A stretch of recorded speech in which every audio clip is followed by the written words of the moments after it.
দর্শক, ফরিদপুরের গরমের পরিস্থিতি জানাতে ফরিদপুর থেকে সরাসরি যুক্ত হচ্ছেন সহকর্মী সুজাউজ্জামান জুয়েল। জুয়েল, গরম বাড়ায় জনজীবনে কেমন প্রভাব পড়ছে জানাবেন?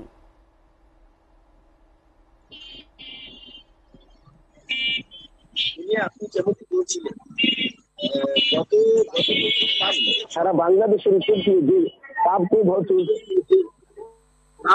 চলছে, সেটি কিন্তু ফরিদপুরেও কিন্তু চলছে সেই একই রকম গরম। এবং এই গরমে যে জিনিসটি রয়েছে সেটা হচ্ছে ফরিদপুরের যে রাজধানী খ্যাত পেঁয়াজ, সেই পেঁয়াজের মাঠে কিন্তু হাজার হাজার হেক্টরের মাঠে কিন্তু পেঁয়াজ রয়েছে। সেই পেঁয়াজ কিন্তু উঠাতে হচ্ছে কৃষকদের। এবং আমি সর্বপ্রথম আপনাকে এই জিনিসটি দর্শকদের আপনার মাধ্যমে জানিয়ে রাখতে চাই যে এই কৃষকরা কিন্তু পেঁয়াজ উঠাতে যেয়ে কিন্তু মাথার ঘাম পায়ে পড়ছে তাদের, এবং অনেক কষ্ট পাচ্ছে তারা এই গরমে, অতিরিক্ত গরমে। এছাড়া আমি আপনাকে জানিয়ে রাখি যে গরমের কারণে কিন্তু খেটে খাওয়া মানুষগুলো, গরিব, অসহায়, দুঃখী, যারা রিক্সা চালক, ভ্যান চালক, এদের কিন্তু কষ্টর কোনো সীমাহীন কষ্ট তারা পোহাচ্ছে, এটি তারা বলছেন আমাদেরকে। এছাড়া আমি জানিয়ে রাখি যে এই গরমের কারণে কিন্তু অফিস আদালত সব জায়গায় কিন্তু একটা স্থবিরতা চলে এসেছে। কারণ এই গরমে ঘরের থেকে বেরোলেই কিন্তু যে তাপমাত্রা বর্তমানে বিরাজ করছে ফরিদপুরে গত 4 দিন ধরে 39 ডিগ্রি থেকে শুরু করে প্রায় 40-এর উপরে তাপমাত্রা বিরাজ করছে এই ফরিদপুরে, যে কারণে প্রতিটি মানুষ কিন্তু এই গরমের তাপদাহ যে সেটা কিন্তু সহ্য করার এক প্রকার মানে বাইরে চলে যাচ্ছে। আমি আপনাকে আপনার মাধ্যমে আরেকটি বিষয় জানিয়ে রাখি, সেটা হচ্ছে যে বয়স্ক যারা আছে এবং শিশু যারা আছে তাদের কিন্তু সবচেয়ে বেশি কষ্ট হচ্ছে। তারা কিন্তু প্রতিনিয়ত নানা ধরনের রোগে কিন্তু তারা আক্রান্ত হচ্ছেন, এবং হাসপাতালে গিয়ে কিন্তু দেখা যায় বয়স্ক, বৃদ্ধ আর কিন্তু শিশুরাই কিন্তু বেশি।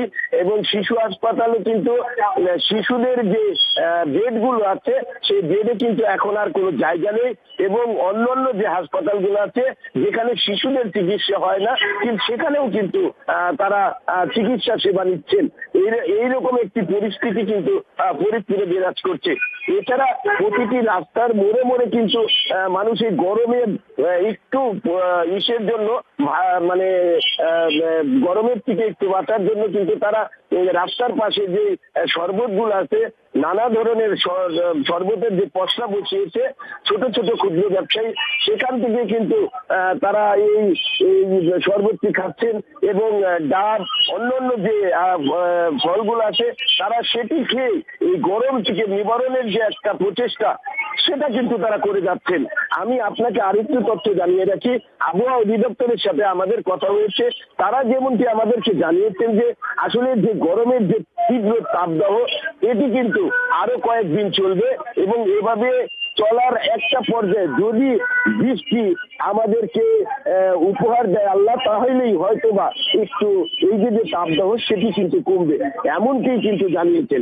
এছাড়া জেলা প্রশাসনের তরফ থেকে ফরিদপুর জেলাবাসীকে কিন্তু জানিয়েছেন যে এই যে বর্তমানে যে তাপদাহ বিরাজ করছে এর জন্য সকলকে সাবধানে চলাফেরা করার কথা বলছেন, এবং যতটা সম্ভব অর্থাৎ রোদের থেকে একটু বাইরে থাকার জন্য তারা মানুষকে পরামর্শ দিচ্ছেন।